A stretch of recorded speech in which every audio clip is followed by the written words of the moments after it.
साथियों नमस्कार, मैं हरिश्चंद्र बर्णवाल। आज मैं उत्तर प्रदेश चुनाव से जुड़े कुछ दैवीय चमत्कार दिखाने वाला हूं जो किसी भी चैनल में नहीं दिखाया जा रहा है। यह चमत्कार चुनाव परिणाम के रूप में सबके सामने आया है और उन विधायकों से जुड़ा है जिन्होंने मोदी योगी से बगावत की थी, जिन्होंने पानी पी पीकर भाजपा की हार का बिगुल फूंका था और उत्तर प्रदेश की जनता के सामने सीधे प्रधानमंत्री मोदी को ललकारा था। यही नहीं, इस ललकार में गाली थी, अपशब्द थे, अहंकार था और जीत का भ्रम था। ऐसे 14 विधायक जिन्होंने भाजपा का दामन छोड़कर, वो भी चुनाव के दौरान, समाजवादी पार्टी का दामन थाम लिया था। और जब इन्होंने भाजपा को छोड़ा था तब किस प्रकार की भाषा का इस्तेमाल किया था, यह भी सबके सामने है। आज मैं आपको उसकी एक झलक दिखाना चाहता हूं। आप एक छोटा सा बयान सुनिए। योगी और मोदी को दोनों को ऐसा नचा नचा के पटकूंगा कि इनको भी पाला पड़ेगा कि किसी स्वामी प्रसाद मौर्य से मेरा आमना सामना पड़ा था। सुना आपने, ऐसी ही जुबान उन सभी बागियों की थी जिन्होंने भाजपा को छोड़कर समाजवादी पार्टी का झंडा थामा था। और इनमें से तो 3 मंत्री थे, 11 विधायक थे, यानी कुल मिलाकर 14 विधायक। और जब ये छोड़कर समाजवादी पार्टी में जा रहे थे तब किस प्रकार का माहौल बनाया गया था आप देखिए ना। मतलब हर मीडिया संस्थान में मैंने तो ऐसे अनगिनत लेख देखे जिसमें ऐसे माहौल बनाए गए मानो पता नहीं क्या हो गया हो। मैं एक एक कर सभी विधायकों और मंत्रियों की जो ईवीएम में बंद कुंडली है वो दिखाऊंगा, जो अभी तक किसी भी चैनल ने नहीं दिखाया, इस कहानी को नहीं दिखाया है। आप ये जान लीजिए कि जिन 3 मंत्रियों समेत 14 विधायकों ने भाजपा को छोड़कर समाजवादी पार्टी में जाने का फैसला किया, उनमें से 12 विधायकों का पॉलिटिकल करियर ही समाप्त हो गया है। शुरुआत करते हैं बागी जो चेहरे हैं ना, उसमें सबसे प्रमुख चेहरे से, जो स्वामी प्रसाद मौर्य हैं। जब ये छोड़कर जा रहे थे भाजपा से, तब ऐसा माहौल बना दिया गया था मानो भाजपा की जो सरकार है उसके दिन जो है वो बस गिने चुने रह गए हैं। पहले आप इनका कुछ बयान सुनिए। सरकार बनेगी तो उसका छठी का दूध याद दिला दिया जाएगा। जो योगी की बदुआ मजदूरी करते हैं, उनकी जी हजूरी करते हैं, एक एक करके उनको ऐसा पानी पिला पिला करके, ऐसा पानी पिला पिला करके पटकूंगा कि उनकी सेखी निकल जाएगी। देखा आपने, ये वही स्वामी प्रसाद मौर्य हैं जो कभी हारते नहीं थे और ये भी दावा करते थे कि जिस दल में वो जाते हैं वही दल चुनाव जीतता है और वही पार्टी जो है सत्ता में बैठती है। मतलब सत्ता की कुंजी उसी पार्टी के हाथ में होती है। लेकिन देखिए क्या हुआ, आज ये जनाब खुद अपनी ही सीट से हार गए। और कौन है ये? भाजपा के सुरेंद्र कुशवाहा से 26,000 से अधिक वोटों से वो चुनाव हार चुके हैं। स्वामी प्रसाद मौर्य के साथ जाने वाले दूसरी बड़ी शख्सियत धर्म सिंह सैनी रहे हैं और ये खुद को चुनावी मौसम का वैज्ञानिक बताते हैं। वो ये कहते हैं कि वो जिस दल में जाते हैं उस दल की सरकार भी बनती है और वो खुद भी मंत्री बनते हैं। अब मैं आपको जो वीडियो दिखाने वाला हूं ना, ये भी एनडीटीवी का है। इससे पता चलेगा कि उनमें गजब का अहंकार था।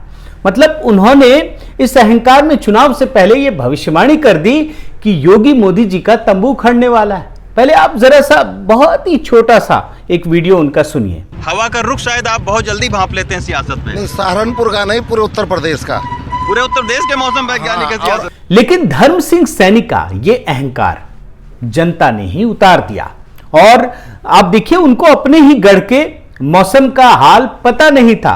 उनकी करारी शिकस्त हुई और ये रिपोर्ट देखिए, धर्म सिंह सैनी को न खुदा ही मिला न विसाले सनम, साइकिल से औंधे मुंह गिरे।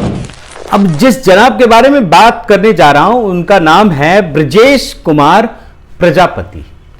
इनकी एक बड़ी जबरदस्त कहानी, और ये जिस सीट से चुनाव जीते वो है तिंदवारी विधानसभा सीट। 2017 में भाजपा की टिकट पर इस सीट से चुनाव जीते और बड़ी दिलचस्प कहानी है। कहानी यह है कि 2017 से पहले तिंदवारी विधानसभा से कभी कोई भाजपा का उम्मीदवार चुनाव जीत ही नहीं पाया था, कभी भी नहीं। मतलब ये इतिहास है, मैंने पूरा खंगाल कर देखा। यहां तक कि राम मंदिर आंदोलन के समय में भी भाजपा का उम्मीदवार तिंदवारी विधानसभा सीट से हार गया था।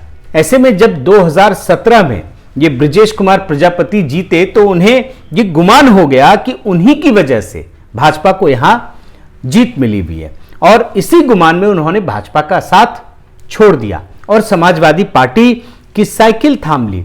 लेकिन देखिए कि यहां पर भाजपा ने फिर से इतिहास रच दिया। भाजपा के रामकेश निषाद ने इन्हें 8000 से अधिक वोटों से हरा दिया। अब रोशन लाल वर्मा से मिलिए, बड़े तुर्रम खान हैं।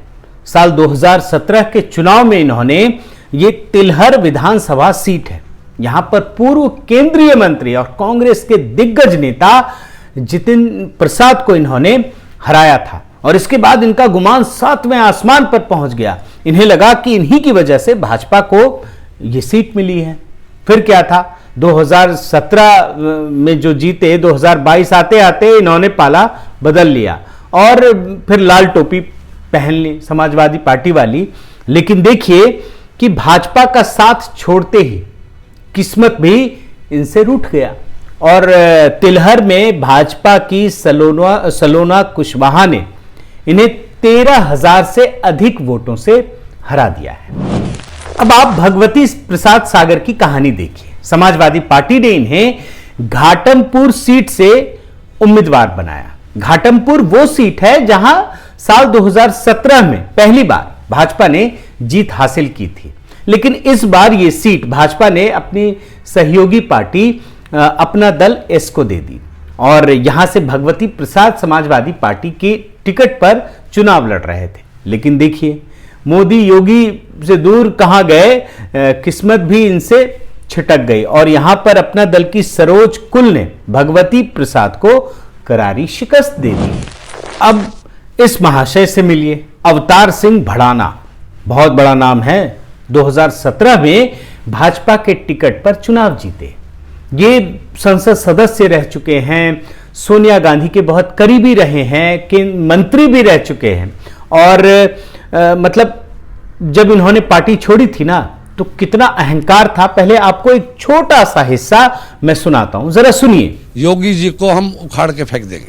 अब यही नहीं, ये जनाब ये दावा कर रहे हैं कि उत्तर प्रदेश की 50 सीटों पर ये हार जीत का हिसाब तय करते हैं। मतलब योगी मोदी जी का बोरिया बिस्तर समेटने का ये दावा कर रहे हैं। जरा इनका ये बयान सुनिए। यूपी में हम 50 सीटों पर हम मेजोरिटी में हैं, जहां हम हार जीत का फैसला करते हैं। लेकिन जनता ने इन्हीं का बोरिया बिस्तर पैक कर दिया। जेवर में भाजपा उम्मीदवार ने इन्हें 56,000 से अधिक वोटों से शिकस्त दी। अब पंडित आर के शर्मा की बात करते हैं। चुनाव से ऐन पहले इन्होंने भी भाजपा को छोड़ दिया और जाकर समाजवादी पार्टी की साइकिल में बैठ गए। लेकिन क्या हुआ, यहां भी उन्हें भाजपा के धर्मपाल सिंह ने करारी शिकस्त दी, और यह विधानसभा सीट है आंवला। उन्हें 18,000 से अधिक वोटों से हार का सामना करना पड़ा। अब आप दिग्विजय नारायण चौबे की कहानी बताता हूं। अब आपको इनकी कहानी कुछ अलग है, बड़ी दिलचस्प है। देखिए एक एक विधायक के बारे में आपको बता रहा हूं। दिग्विजय नारायण चौबे 2017 में खलीलाबाद से चुनाव जीते थे, आप रिपोर्ट से देख सकते हैं। लेकिन इस विधानसभा की कहानी यह है कि इस विधानसभा में कोई भी पार्टी दोबारा चुनाव नहीं जीतती है।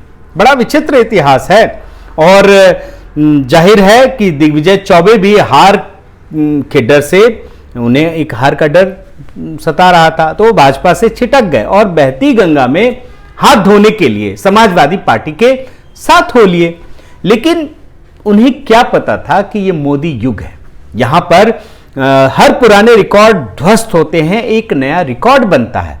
और देखिए खलीलाबाद में फिर से भाजपा के उम्मीदवार की जीत हुई है। यहां से अंकुर राज तिवारी हैं, उन्होंने चुनाव को जीता है। अब जिस शख्स के बारे में आपको बता रहा हूं, यह है विनय शाक्य। समाजवादी पार्टी में जब ये शामिल हो रहे थे तो कई दिनों तक ड्रामा चलता रहा। मतलब कभी लगा ये जा रहे हैं, नहीं जा रहे हैं, उनके घर से ही कई सारी बातें उठने लगी। बाद में ये शामिल हो गए समाजवादी पार्टी में। लेकिन आप ये जानकर हैरान हो जाएंगे कि ये चुनाव लड़ने की हिम्मत ही नहीं दिखा पाए। अब इनके बारे में आपको क्या बताऊं, मतलब ये जब चुनाव ही नहीं लड़े, खुद ही इन्होंने अपना पॉलिटिकल करियर खत्म कर लिया।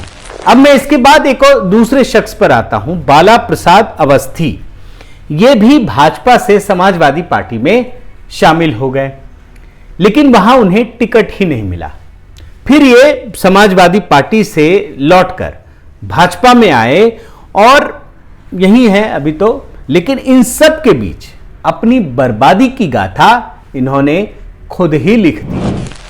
अब आपको राकेश राठौर से मिलाता हूं। साल 2017 में ये जनाब सीतापुर से चुनाव जीते थे और यहां भी एक बड़ी दिलचस्प कहानी है कि 2022 में जब इन्होंने समाजवादी पार्टी की साइकिल थाम ली तो भाजपा ने एक जबरदस्त खेल किया। भाजपा ने सीतापुर से ही एक दूसरे राकेश राठौर को उठा लिया। इनके नाम के आगे गुरु भी लिखा है, मतलब एक राकेश राठौर जो पिछली बार चुनाव जीते थे, वो समाजवादी पार्टी में चले गए। तो भाजपा ने एक ऐसे व्यक्ति को चुना जिसका नाम भी राकेश राठौर है, गुरु। और कमाल देखिए, मोदी लहर में इनकी भी नैया पार हो गई, यहां भी भाजपा को अच्छी खासी जीत मिल गई। अब आपको मैं माधुरी वर्मा जी से मिलाता हूं। मैडम 2012 से नानपारा जो विधानसभा सीट है वहां पर वो चुनाव जीतती आई हैं 2012 से, मतलब लगातार 2 बार। लेकिन आप ये जानकर हैरान हो जाएंगे कि दोनों ही बार वो अलग अलग पार्टियों से चुनाव जीती हैं। मतलब 2012 में कांग्रेस के टिकट पर, 2017 में भाजपा के टिकट पर। तो जाहिर है इनको अहंकार था, इनको लगता था कि मैं ही जीतती हूं, मैं जहां जाऊंगी वहीं जीत जाऊंगी। और इस बार इन्होंने समाजवादी पार्टी का दामन थाम लिया। लेकिन देखिए कि इधर भाजपा ने क्या किया, भाजपा ने ये सीट गठबंधन की वजह से अपना दल एस को दे दी और माधुरी जो लगातार 2 बार चुनाव जीत रही थी, इस बार अपना दल एस के उम्मीदवार से चुनाव हार गई। साथियों, चुनाव में कोई दोस्त या दुश्मन नहीं होता। ठीक इसी प्रकार चुनाव में हार जीत का सिलसिला लगा ही रहता है, लेकिन इसे आप महज इत्तेफाक कहें या फिर दैवीय संयोग कि जिसने भी पीएम मोदी की तरफ बदनीयती से नजरें तरेरने की कोशिश की, उनका राजनीतिक भविष्य ही अंधकार के गर्त में समा गया। बहुत बहुत धन्यवाद। आपसे गुजारिश है कि आप मेरे इस चैनल को जरूर सब्सक्राइब करें, लाइक करें, शेयर करें, कमेंट करें और इस बेल आइकन को प्रेस करना मत भूलिएगा। नमस्कार।